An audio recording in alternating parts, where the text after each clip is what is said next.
ભરૂચ શહેર C division police સ્ટેશનના ઘરફોડ ચોરીના ગુનામાં વોન્ટેડ આરોપીને ભરૂચ એસઓજી પોલીસે ઝડપી પાડ્યો છે। ભરૂચ જિલ્લા પોલીસ અધિક્ષક મયુર ચાવરા ભરૂચનાઓ તરફથી રાજ્ય તથા રાજ્ય બહારના નાસ્તા ફરતા આરોપીઓને ઝડપી લેવા સૂચનાને આધારે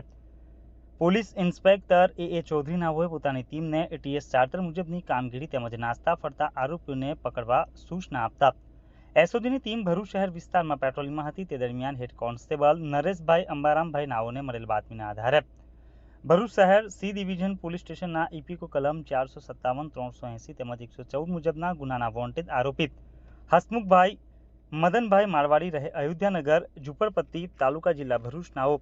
અયોધ્યાનગર ઝુંપડપટ્ટી ખાતે આવેલ મેલડી માતાના મંદિર પાસે હાજર હોવાની બાતમીની આધારે આરોપીની તપાસ કરી મળી આવતા આરોપીના નામધામની ખાતરી કરી આરોપીને સીઆરપીસીની કલમ 41(1) મુજબ ઝડપી લઈ આગળની વધુ કાર્યવાહી માટે ભરૂચ શહેર સી ડિવિઝન પોલીસ સ્ટેશનમાં જાણ કરવામાં આવેલ છે। આજે 30મી મેના રોજ બપોરે 11:30 વાગ્યે ભરૂચ પોલીસ દ્વારા પ્રેસ નોટ જાહેર કરવામાં આવી હતી।